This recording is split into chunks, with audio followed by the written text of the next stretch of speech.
to an exciting episode of LA Fishguys. We're going to call this our law enforcement episode. We're here today to set up a mini Jellyquarium, a jellyfish tank, for one of our deputy sheriff customers. And we'd like you to tag along to see how the tank's going to get set up. So let's get to work before he arrests us for loitering. And in addition to my LA Sheriff customer here, a big shout out to Deputy Sheriff Andy out of Orlando. And if I remember right, there's a couple of highway patrolmen out of Georgia, if I recall, that are fans of the show. Our tank manufacturer wraps these in that heavy-duty plastic to protect it during the shipment.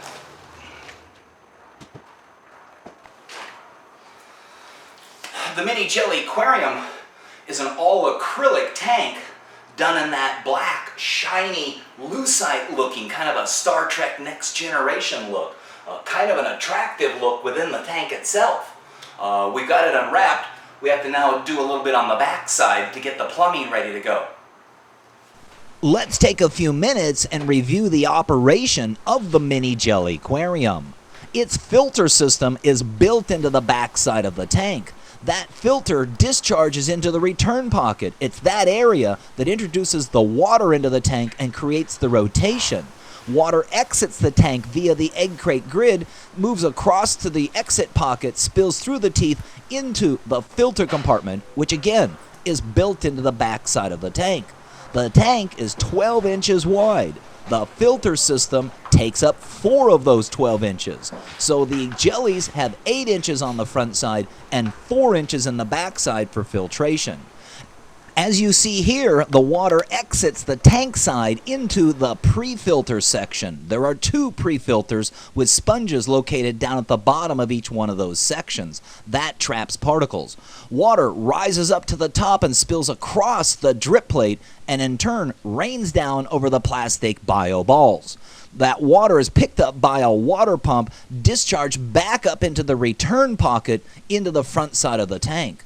Back over here in the pre-filter section is where the chiller pump assembly is located. It's a small pump that pumps water out down to your favorite brand of chiller and back up into that filter section. This is what allows the water in the tank to be cooled. That chiller would typically sit alongside or behind the aquarium cabinet itself, as long as it can freely draw its air and discharge its hot air. Now this system does come with some little sponge pre-filters that are down in there in the bottom of the pre-filter compartment. They're used to trap out debris and such. From a service standpoint, it's good to have that in there because that'll trap out particles. From an operator standpoint, you have to be able to get in there to clean those on a regular basis. And we just want to go through and make sure that we can retrieve those out of there so that down the road, once it's filled with water and in position, it's not that difficult to reach in there and get them, because the more difficult it is, chances are, the less it's going to be addressed. And that's not what we want. So we've made sure those sponges work, go in and out easily. Also, that water pump, the chiller water pump, also has an elbow that fits into the back of the bulkhead. We're not going to glue this into the back of that so that it easily comes out so that we can service or, if needed, replace this pump at some point. You can see here how the top of the elbow on the chiller pump assembly snaps into the mouth of the bulkhead placed in the backside of that tank. So part of the chiller pump assembly, which is the water pump that pumps the water out to the chiller and back to the tank, is going to require some elbows to be glued into those bulkheads that we've placed in the back. So we're going to go ahead and do that now, just regular PVC cement to glue those elbows into the bulkheads.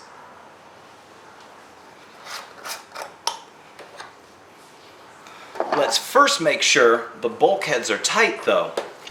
You're looking for a snug fit, but I would tend to think it would be more than you could use with your hand, so plan on using a channel lock wrench to tighten those snugly.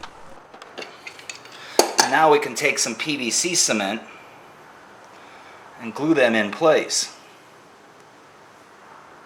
This happens to be that ugly blue stuff that I hate, so we're going to use a minimal amount of it. I'd much rather use the clear stuff. The blue just accentuates where the glue is. And we don't need to see the glue. And whether it be the blue, the purple, or the clear PVC cement, make sure to hold a towel underneath it because you're invariably going to spill something down onto the floor. The blue and the purple just happen to stand out and be a lot more obvious that you spilt it on the floor. Give that a few moments to dry off. So now what we have is a means of pumping water out of the filter compartment down to the refrigeration unit and back up into the filter compartment. So that's the manner or the means of how we're chilling the water externally from the tank. So it's now time to position the refrigeration unit. The customer doesn't necessarily want to see it, and since this is going in a corner, we're going to place the Jellyquarium at a bit of a 45-degree angle inside there and kind of try to hide the chiller behind it. We don't want to restrict the chiller so it can't pull air and it can't get rid of its air. So the system has to be far enough away from the wall to allow that airflow back there. We also want to be able to reach back there in case we have to make an adjustment. Also to get in there to clean the screen on that little refrigeration unit. We've been using one of these JBJ Arctica refrigeration units, a little 10th horsepower. Works really well for keeping that 20 gallons of water in the Mini Jelliquarium very effectively at 60 degrees. It's also a slightly attractive, or should I say not unattractive refrigeration unit, looking very much like your computer module at home, and it's extremely quiet. And if you're asking yourself the question, why do I need a chiller? It's because the jellyfish that are going into this tank, which by the way, I have tank raised, they're my little babies, these are Pacific Coast moon jellyfish. The Pacific Coast of California specifically is considered a temperate water zone, or cold water. In this particular situation, we need to get the temperature to 60 degrees. You would not be able to achieve that without a refrigeration unit.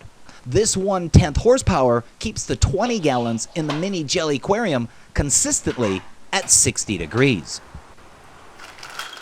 These chillers come with a number of different fittings to accommodate different size tubing.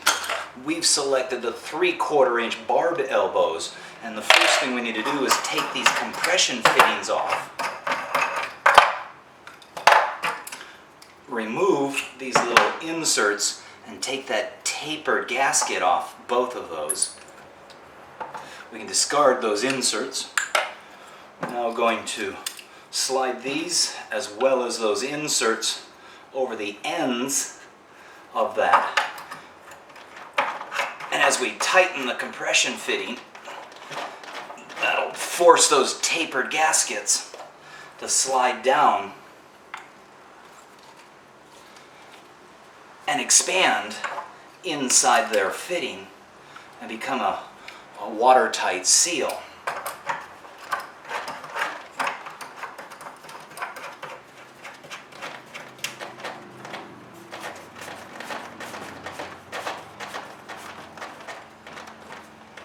Hand tighten, I think, would be just fine. I want to make it really snug.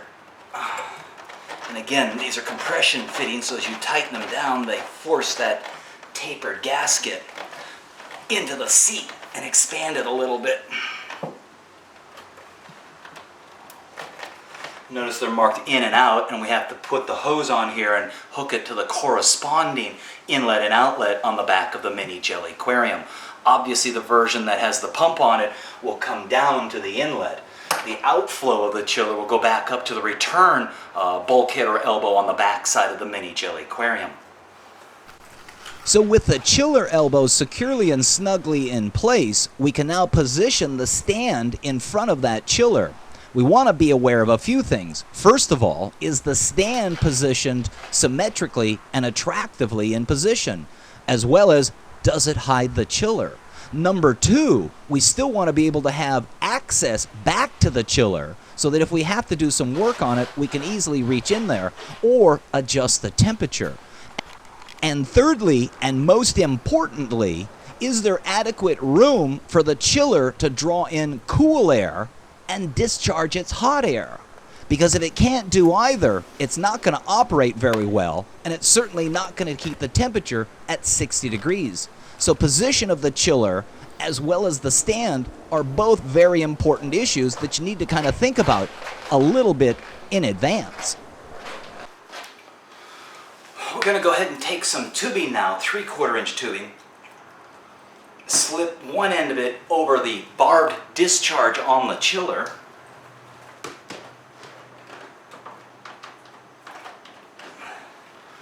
and we're going to calculate approximately how much tubing we would need to connect to the back side of the tank and cut it off as one piece, and then we'll split the end just before we slip it back onto the barbs on the Jellyquarium. So we'll go ahead and determine how much tubing we're going to need. We'll probably cut with a little excess in there because better to have too much than not enough. You can't cut the hose longer, but you can cut it shorter. And now we'll take and slip the other end over the other barb on the chiller. And at the moment it's all one loop. But we can split that here and connect it to the back side of the Mini Jelliquarium. So make sure to come on back for part 2 as we hook up the tubing to the back side of the Mini Jelliquarium, add the water into the system, and begin to acclimate the jellyfish, as well as discuss the feeding aspects and schedule of owning a Jellyquarium.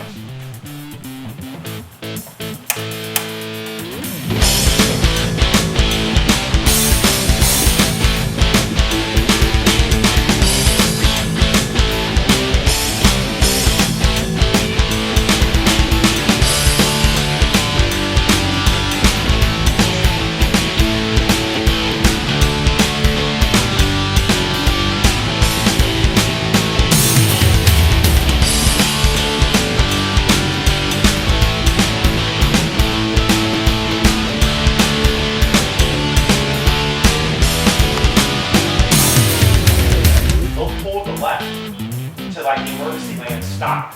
And I'm all fucking car. Like it's just like I saw that. That's like one of my biggest pet peeves in the last 6 months. The